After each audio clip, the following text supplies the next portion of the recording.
जय श्री राम। भगवान शिव जी के अनुसार विधवा स्त्री का चेहरा सुबह सुबह देखने से क्या अपशकुन या शगुन होता है, आइए जानते हैं। प्राचीन समय की बात है, भगवान शिव जी और माता पार्वती अपने धाम कैलाश पर्वत में विराजमान थे और संसार के विधवा स्त्रियों के बारे में बातचीत कर रहे थे। तो बातचीत करते करते माता पार्वती भगवान शिव जी से कहती है कि हे स्वामी, विधवा स्त्री का चेहरा सुबह सुबह देखने से क्या होता है। तो भगवान शिव जी कहते हैं कि हे देवी पार्वती, यह सत्य है कि समाज में कुछ लोगों की सोच होती है कि विधवा स्त्री का मुख देखना चाहिए या नहीं देखना चाहिए। आज मैं इसी बात को विस्तार से आपको समझा रहा हूँ कि इस विषय में संत महात्माओं ने क्या कहा है और क्या सत्य है। यह प्रसंग बहुत ही अच्छा सीख देने वाला है। इस प्रसंग से आपको एक बड़ी सीख मिलने वाली है।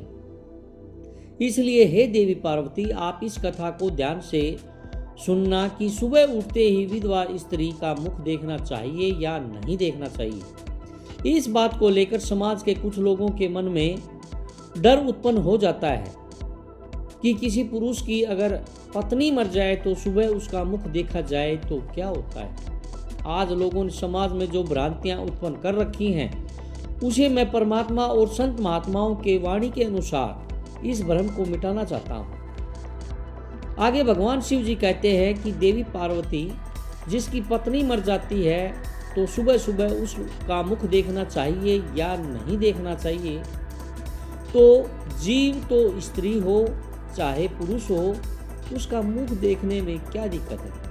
पर समाज के कुछ लोगों को क्या मालूम, अगर किसी की पत्नी मर जाए, अगर वह बिंदी लगाती है, मंगलसूत्र पहनती है, मांग भरती है, तो लोगों को समझ में आ जाता है कि वह सुहागन है और वह पत्नी जिंदा है। लेकिन उसी पत्नी के बिंदी भी नहीं होती, मंगलसूत्र भी नहीं होता, मांग भी नहीं भरी होती है, तो लोग उसे विधवा कहकर उसे देखना नहीं चाहते। पर किसी स्त्री का पति मर जाता है तो लोग साधारण सी भाषा में कह देते हैं कि कोई अपशगुन नहीं हुआ। और सुबह सुबह किसी विधवा स्त्री के मुंह दिख जाए तो लोग कहते हैं कि अब शकुन हो गया। आगे भगवान शिव जी कहते हैं कि हे देवी पार्वती, समस्त जीवों को जन्म तो परमात्मा ने ही दिया है और मृत्यु भी परमात्मा ही देते हैं, और इसका संबंध किसके साथ कितना है यह परमात्मा ने पहले ही लिख रखा है। तो लोगों को किसी का मुख देख के यह निर्णय नहीं लेना चाहिए कि यह गलत है या सत्य है। यदि इस प्रकार से सुबह सुबह मुख देखने से अपशकुन या शगुन होता है तो भगवान श्री राम जी के पिताजी महाराज दशरथ जी भी शवरक सिधार गए थे और उनकी 3 पत्नी विधवा हो गई थी, कौशल्या माता, कैकेयी माता और सुमित्रा माता। वह भी तो विधवा हो गई थी। तो क्या अयोध्या के लोगों ने उनका मुख नहीं देखा था? क्या भगवान श्री राम जी ने उनके मुख को नहीं देखा था? आगे भगवान शिव जी कहते हैं कि हे देवी पार्वती, यह समाज के कुछ लोगों की गंदी सोच है, यह लोगों के नकारात्मक बुद्धि है। आगे भगवान शिव जी कहते हैं कि हे देवी, पापी को पाप दिखता नजर आता है, कपटी को कपट नजर आता है, बेईमान को बेईमानी नजर आती है और धर्मात्मा को धर्म नजर आता है, पुण्य आत्मा को पुण्य नजर आत्मा आता है। जिसकी जैसी सोच होती है, सामने वाला व्यक्ति को वैसा ही नजर आता है। अगर किसी स्त्री के पति भी मर गया हो तो पत्नी को परमात्मा ने जीवित रखा है, तो क्यों रखा है? तो जाने वाला तो चला गया, लेकिन पत्नी जितना दान करेगी, भजन करेगी, पुण्य करेगी, परमात्मा का स्मरण करेगी, तो जैसे पति नौकरी करता है और नौकरी करते करते मर जाता है तो पत्नी को आधी तनख्वाह मिलती है, उसी प्रकार से पति के मर जाने के बाद पत्नी को जो पुण्य प्राप्त होता है, जो दान करती है, जो पुण्य करती है, उसका आधा काट कर उसके पति के खाते में जाता है। और पत्नी के जाने के बाद जो दान पुण्य पति करता है, सेवा सत्कर्म करता है, उसकी पत्नी के खाते में जाता है। आपको सत्कर्म करने के लिए भगवान ने छोड़ा है, दान करने के लिए, भजन करने के लिए, एकादशी का व्रत करने के लिए भगवान का व्रत करना चाहिए। परमात्मा का भजन करना चाहिए। उसका पुण्य आधा उसके खाते में जाता है।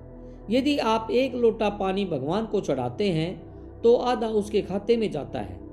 और जब दोनों साथ रहते हैं, पति पत्नी दोनों साथ रहते हैं और साथ भगवान की पूजा करते हैं और पत्नी व्रत करके बैठी रहती है, तो भले खाते में न जाए।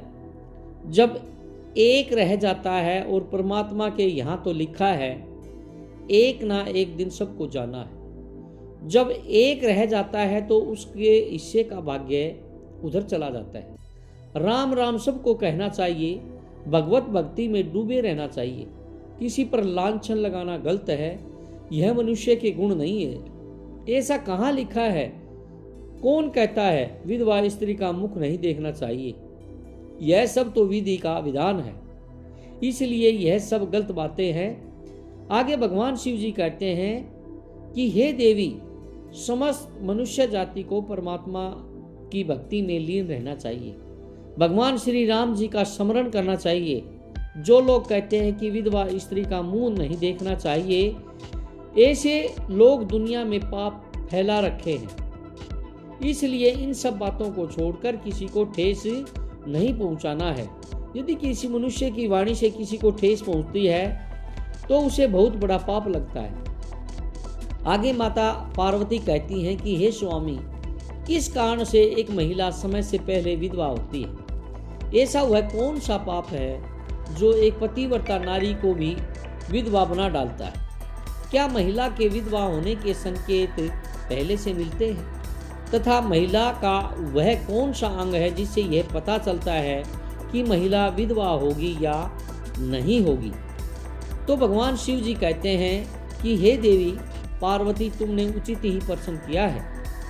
यह सत्य है कि कुछ महिलाओं के भाग्य में जल्दी विधवा होना लिखा हुआ होता है, चाहे वह पतिव्रता ही क्यों ना हो। लेकिन एक पाप के कारण महिला विधवा बनती है और महिला के शरीर का एक अंग उसके विधवा होने का संकेत भी देता है। आगे भगवान शिव जी कहते हैं कि हे देवी पार्वती, तुम्हें इस परम गोपनीय सत्य को बताने से पहले मैं तुम्हें एक कथा सुना रहा हूँ। इस कथा में तुम्हें तुम्हारे सभी प्रश्नों के उत्तर मिल जाएंगे, इसलिए तुम इस कथा को ध्यान से मन लगाकर पूरा सुनना। आगे भगवान शिव जी ने माता पार्वती को एक अत्यंत सुंदर कथा सुना रहे थे। इस कथा के माध्यम से भगवान शिव जी ने समस्त मानव जाति के कल्याण के लिए कई महत्वपूर्ण उपदेश दिए हैं। इसलिए आप इस कथा को शुरू से लेकर अंत तक पूरा सुनिएगा। इस कथा को आधा अधूरा सुनना पाप माना गया है। आगे भगवान शिव जी कथा को शुरू करते हुए कहते हैं कि हे देवी पार्वती, एक समय की बात है, एक धनवान देश में एक अत्यंत धनवान व्यापारी रहा करता था। उसका एक पुत्र और 3 पुत्रियां थी। उसकी तीनों पुत्रियों का विवाह अच्छे और धनवान घराने में हो गया था, लेकिन व्यापारी के एक पुत्री को दुर्भाग्य का सामना करना पड़ा था। उसकी एक पुत्री विवाह के कुछ ही वर्षों के बाद विधवा हो गई और अत्यंत दुख में जीवन बिताने लगी थी। उस विधवा महिला का नाम था जमुना। जमुना अत्यंत सुंदर, गुणवान और पतिव्रता नारी थी, लेकिन उसके भाग्य में जो अशुभ लिखा हुआ था वही उसके साथ घटित हो गया। जमुना के पति ने विवाह के समय केवल जमुना का सुंदर रूप और उसके पिता की धन संपत्ति देखी थी, जिस कारण से उसे भी जल्दी ही शरीर का त्याग करना पड़ा था। बचपन से ही जमुना के शरीर के अंगों पर उसके विधवा होने के लक्षण दिखाई दे रहे थे, परंतु किसी ने उस पर ध्यान नहीं दिया। जमुना के पिछले जन्म के कर्मों के कारण उसे इस जन्म में विधवा होना पड़ा था। आगे भगवान शिव जी कहते हैं कि हे देवी पार्वती, अब मैं तुम्हें जमुना के पूर्व जन्म की कहानी सुना रहा हूँ, उसे तुम ध्यान से सुनो। जमुना का पिछले जन्म में एक व्यापारी के घर जन्म हुआ था। उसका नाम था सरिता। वह व्यापारी राजा को अत्यंत प्रिय था, जिस कारण से व्यापारी का घर धन धान्य से भरा हुआ। उसके पास बहुत सारी धन संपत्ति थी, जिससे व्यापारी बहुत ही उन्मत्त और गर्विष्ठ बन गया था। वह व्यापारी अपनी पुत्री सरिता से बहुत प्रेम करता था, क्योंकि वह उसकी इकलौती पुत्री थी। सरिता बहुत ही सुंदर थी और पिता के लाड़ प्यार से वह बिगड़ गई थी। उसके पिता हर इच्छा को पूर्ण करते थे, उसे कभी किसी चीज की कमी नहीं पड़ने दी थी। इसलिए सरिता ने अपने जीवन में कभी दुख नहीं देखा था और उसे अपनी सुंदरता पर भी अत्यधिक घमंड था।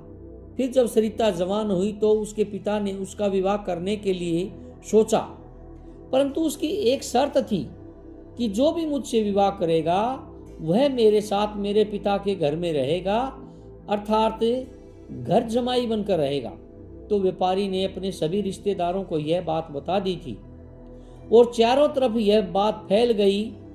तो कई विद्वान और ज्ञानी सेठ व्यापारी सरिता के घर पर उसे देखने के लिए आ गए, परंतु सरिता ने किसी को भी पसंद नहीं किया। सरिता ने कई विद्वान व्यापारी लोगों को अपमानित करके घर से बाहर निकाल दिया था। तो फिर एक दिन एक अत्यंत सुंदर महात्मा भिक्षा मांगने के लिए सरिता के घर पर आया, जिसे देखकर सरिता उस पर मोहित हो गई और अपने पिता से कहने लगी कि पिताजी, मैं उसी भिखारी महात्मा से विवाह करूंगी। तो यह सुनकर सरिता के पिता ने भी स्वीकृति दे दी थी और उस भिक्षुक महात्मा को सरिता से विवाह करने के लिए पूछा। तो उस भिक्षुक महात्मा ने भी हाँ कर दिया। तो फिर सरिता और उस महात्मा का विवाह संपन्न हुआ था। तो सरिता विवाह के समय बहुत प्रसन्न थी, उसे उसका मनपसंद जोड़ीदार मिल गया था। तो फिर विवाह के बाद कुछ दिनों तक सुशीला अपने पति के साथ बड़े प्रेम से रहने लगी और उसकी सेवा करने लगी। परंतु कुछ ही दिन बीतने के बाद सरिता ने अपना असली रंग दिखाना शुरू कर दिया। सरिता अपने पति को नौकर की तरह समझने लगी थी। उसकी आज्ञा का पालन करने की जगह उसे ही आज्ञा देने लगी थी और सरिता अपने पति को भी उसके नाम से बुलाने लगी थी। खुद अपने पति के पैर दबाना छोड़कर अपने पति से ही खुद के पैर दबवाने लगी थी। सरिता स्वेच्छाचारी थी, वह पति को बिना बताए ही घर से बाहर चली जाती थी। कभी पति की कोई बात नहीं मानती थी, पति से पहले ही भोजन करती थी, किसी भी धार्मिक कार्य में पति के साथ नहीं बैठती थी और अकेले ही मौज करती थी। जो अपनी पत्नी के ऐसे व्यवहार को देखकर सरिता के पति बहुत दुखी रहने लगे। उसने सरिता को बहुत समझाने की कोशिश की, परंतु वह कभी नहीं मानी थी। सरिता अपनी ही मनमानी करती रहती थी। सरिता की माता ने भी उसे समझाने का बहुत प्रयास किया कि महिला को अपने पति के साथ ऐसा व्यवहार नहीं करना चाहिए, परंतु सरिता अपनी माता के भी बात नहीं मानती थी और वह जानबूझकर अपने पति को अपमानित करती रहती थी।